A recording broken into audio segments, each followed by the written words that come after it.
بسم اللہ الرحمن الرحیم۔ الصلاۃ والسلام علیک یا سیدی یا رسول اللہ وعلی آلک و اصحابک یا نور اللہ۔ جزا اللہ عنا محمد صلی اللہ علیہ وسلم ما هو حلو۔ درود پاک کے مشاہدات ہم پڑھتے بھی ہیں، سنتے بھی ہیں، اور الحمدللہ درود پاک کے مشاہدات سننے سے، پڑھنے سے ہمارے درود پاک کے ورد میں بھی اضافہ ہو رہا ہے، اور ہم درود پاک مزید شوق سے پڑھ رہے ہیں، کیونکہ اللہ تعالیٰ نے درود پاک میں جو نظام رکھا ہے، جو معجزات پوشیدہ رکھے ہیں، وہ ہر شخص کو الگ الگ طریقے سے مل رہے ہیں۔ اور جب ہم مختلف لوگوں کے مشاہدات اور واقعات سنتے ہیں تو ہمارا ایمان تازہ ہو جاتا ہے اور ہم اور بھی محبت سے درود شریف پڑھنے لگتے ہیں۔ یہ جو واقعہ ہے یہ ایک نعت خواں کا ہے، اور اللہ تعالیٰ نے ان پر بہت چھوٹی عمر میں بہت کرم کیا، فضل کیا، عزتوں سے نوازا۔ ان کے ہاتھ پر اس میں محمد صلی اللہ علیہ وآلہ وسلم بھی لکھا ہوا ہے، اور یہ بتاتے ہیں کہ یہ جو واقعہ ہے درود شریف کا، درود شریف کے مشاہدہ، درود شریف کے مشاہدے کا، یہ ان کے اپنے گھر کا ہے، اور یہ ان کی بڑی سسٹر کا ہے۔ ان کی بڑی سسٹر کا رشتہ ہوا اور بہت اچھی جگہ رشتہ ہوا، تو خاندان میں کچھ رشتہ دار ایسے تھے جو حسد کرنے لگے اور چاہتے تھے کہ ان کا رشتہ ٹوٹ جائے، یہاں رشتہ نہ ہو۔ ان میں سے ان کے خاندان کی جو خاتون تھیں وہ حسد اور جلن میں اتنا آگے نکل گئیں کہ وہ عاملوں کے پاس جانے لگیں ان کا رشتہ توڑوانے کے لیے، تعویذات بھی کروانے لگیں، حتیٰ کہ وہ عاملوں کو پیسے دینے لگیں کہ آپ ہم سے پیسے لے لیں اور کسی بھی طریقے سے ان کا رشتہ ٹوٹ جائے، ان کی یہاں شادی نہ ہو۔ استغفر اللہ۔ ہم لوگ آج کل پتہ نہیں کیسے نفس نفسی کے دور میں آ گئے، کسی کو خوش نہیں دیکھ سکتے، چاہتے ہیں کہ لوگ تباہ و برباد رہیں، اور تباہ و برباد کرنے کی کوشش میں ہم اپنی آخرت اور اپنا ایمان تباہ کر لیتے ہیں۔ عاملوں کے پاس جانا، تعویذات کرانا، دوسروں کی خوشیاں برباد کرنا، ہم اپنا ایمان داؤ پر لگا رہے ہیں، اللہ اور اس کے رسول صلی اللہ علیہ وسلم کو ناراض کر رہے ہیں۔ اللہ تعالیٰ ہم سب کو ہدایت دے اور ہم سب کو ایسے گناہ کبیرہ سے محفوظ رکھے، آمین۔ تو وہ کہتے ہیں کہ میری سسٹر کا رشتہ توڑوانے کے لیے ان خاتون نے بڑی کوششیں کی، جتن کیے اور عاملوں کو پیسے دیے، لیکن میری سسٹر روزانہ 1000 مرتبہ درود ابراہیمی پڑھتی ہیں، یہ ان کا معمول تھا۔ اور ہماری وہ رشتہ دار خاتون جو رشتہ توڑوانے کے لیے بہت سے عاملوں کے پاس جا چکی تھیں، پیسے لگا چکی تھیں، تعویذات کروا چکی تھیں، لیکن ہم پر کوئی اثر نہیں ہو رہا تھا، الحمدللہ۔ تو ایک دن وہ کسی بڑے مشہور عامل کے پاس گئیں، انہیں کہا کہ آپ جتنے پیسے کہو گے میں دوں گی، لیکن آپ ان کا رشتہ ختم کروا دو اور ان کی یہاں شادی نہ ہو، کچھ ایسا کر دو۔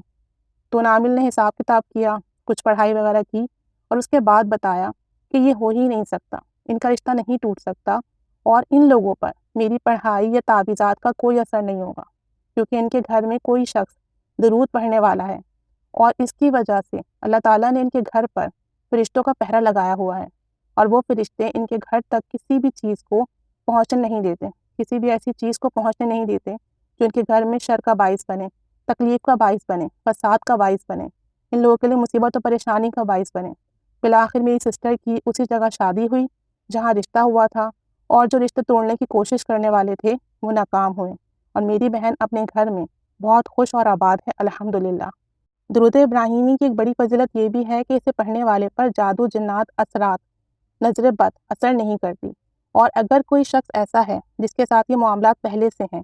یعنی ان کے اوپر کوئی جادو جنات ہو، اثرات ہو، نظر بد ہو، اور پھر وہ درود ابراہیمی کا ورد شروع کرے، تو اللہ کے حکم سے ایسا ہوتا ہے کہ جادو جنات، اثرات اور نظر بد ختم ہو جاتا ہے، اس کے اثرات بھی ختم ہو جاتے ہیں، اس سے نجات بھی ملتی ہے۔ درود ابراہیمی میں اللہ تعالیٰ نے ایسا نظام رکھا ہوا ہے کہ یہ ہر شر سے بندے کو محفوظ رکھتا ہے، کیونکہ وہ درود شریف ہے جو ہم نماز میں پڑھتے ہیں، یہ وہ درود پاک ہے جس میں حضرت ابراہیم علیہ السلام کا ذکر ہے،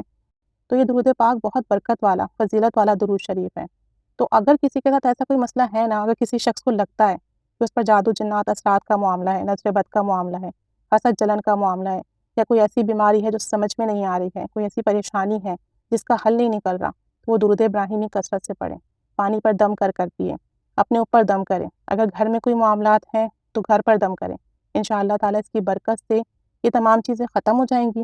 اور ایسے اثرات ختم ہو جائیں گے۔ اور اگر ایسا کوئی دشمن ہے جس کا آپ کو پتہ ہے کہ آپ پر وہ تعویذات کراتا ہو، یا آپ کے لیے حسد جلن رکھتا ہو، یا آپ کو برباد کرنا چاہتا ہو، تو درود ابراہیمی کا کثرت سے ورد کر کے اللہ تعالیٰ سے دعا کریں، تو انشاءاللہ تعالیٰ اس کے شر سے محفوظ رہیں گے، جیسے کہ یہ سسٹر محفوظ رہیں۔ آج کل ویسے ہی شادیوں کا اتنا مسئلہ ہے، اچھے رشتے نہیں ملتے، مل جائیں تو حسد جلن کی وجہ سے گھر آباد نہیں ہوتے، یا اس طرح کے پھر لوگ عمل کرا دیتے ہیں کہ ہنستے بستے گھر برباد ہو جاتے ہیں۔ تو اللہ تعالیٰ ہم سب کو ان تمام شر سے محفوظ رکھیں، ہم سب کی حفاظت فرمائے، اس طرح کی تمام چیزوں سے اور درود ابراہیم کی کثرت کرنے کی برکت سے اللہ تعالیٰ ہمارے لیے آسانیاں پیدا فرمائے۔ تو اگر ایسا کوئی معاملہ تو اللہ تعالیٰ سے دعا کریں اور درود ابراہیمی پڑھیں، جس طرح اللہ تعالیٰ نے ان کی حفاظت فرمائی، اللہ تعالیٰ سب کی حفاظت فرمائے اور سب کو خوش و آباد رکھیں اور سب کو دشمنوں سے، حاسدوں سے محفوظ رکھیں۔ درود ابراہیمی بہت برکت والا درود شریف ہے، آپ جو بھی درود شریف پڑھتے ہو پڑھتے رہو، لیکن درود ابراہیمی چند مرتبہ ضرور پڑھ لیا کریں، رات سونے سے پہلے اسپیشلی پڑھ لیا کریں اور صبح فجر کے بعد، چاہے تو 11 بار، 21 بار یا ایک تسبیح، کیونکہ تھوڑا بڑا ہے نا تو پڑھنا تھوڑا مشکل ہو جاتا ہے اپنی روٹین کے ساتھ، کام کاج کے ساتھ، جاب کے ساتھ، لیکن پھر بھی چند مرتبہ اپنی روٹین میں ضرور رکھ لیں۔ اللہ تعالیٰ اس کی برکتیں عطا فرمائے، کرم فضل فرمائے، اس کے صدقے سے ہمارے تمام مسئلے حل فرمائے۔ آمین بجاہ النبی الآمین صلی اللہ علی محمد صلی اللہ علیہ وآلہ وسلم۔ اللہم صلی علی محمد کما تحب و ترضی عنہ۔